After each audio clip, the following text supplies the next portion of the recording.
हिजड़ों की टोली। एक समय की बात है, एक गांव में हर महीने कुछ न कुछ महोत्सव ज़रूर मनाया जाता और उसको और ज़्यादा अच्छा बनाने के लिए हिजड़ों की टोली को वहां पर बुलाया जाता।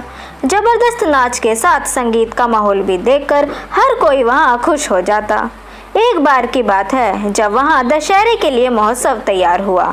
चारों तरफ कई दुकानें थी जहां खेल खिलौने का सामान बिक रहा था और इसके अलावा वहां पर झूले भी थे जिससे बच्चे और भी ज्यादा मजा कर सके। वहां एक आदमी ने बोला, अरे देखो देखो, वहां हिजड़ों की टोली आ गई। अब देखना कितना ज्यादा मजा आएगा। इस महोत्सव के अंदर ऐसे बिगड़े हुए 4 लड़के भी थे जो किसी का भी सम्मान आदर नहीं करते थे और हर किसी का वह मजाक उड़ाते।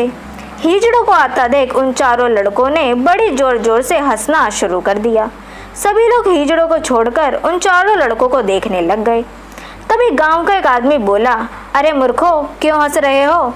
उनमें से एक लड़का बोला, ये क्या नौटंकी बुलाई है, इससे अच्छा तो हम नाच संगीत कर ले। तभी हिजड़े की टोली में से एक हिजड़ा बाहर निकलकर आया और बोला, काश भगवान तुम्हें भी हमारी तरह बना देते, फिर अच्छा लगता, तुम्हें नाच संगीत करते। उन चारों लड़कों में से एक लड़का कहता है, ये तो बड़ी ही मामूली सी बात है, अगर तुम कुछ ऐसा करके दिखाओ जो अलग हो तो हम माने।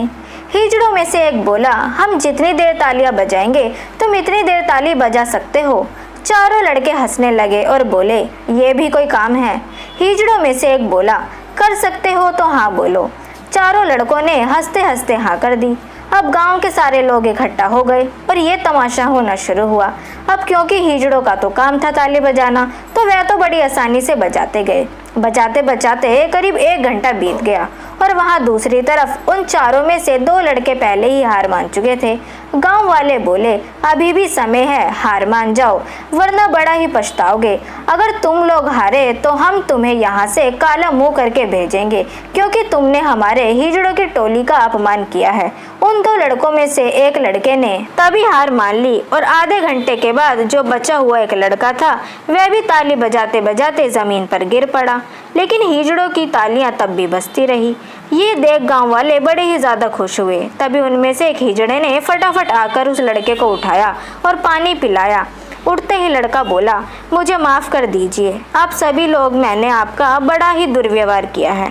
उस लड़के को देख बाकी 3 लड़के भी वहां आ गए और सभी हिजड़ों की टोली से माफी मांगने लगे और बोले, हमें समझ आ गया है, आपका ये काम नाच गाना ये आपका ही है, इसे कोई नहीं कर सकता।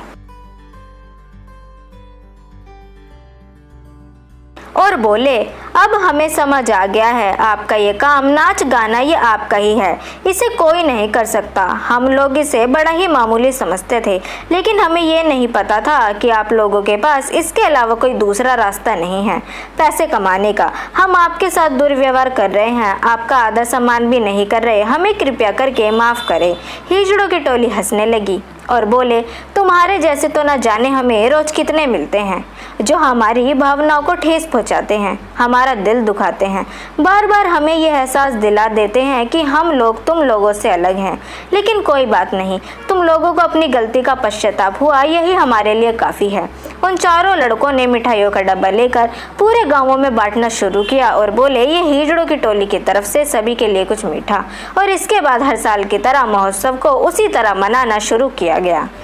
तो दोस्तों, कैसी लगी आपको आज की ये कहानी, ये हमें कमेंट सेक्शन के थ्रू ज़रूर बताएं।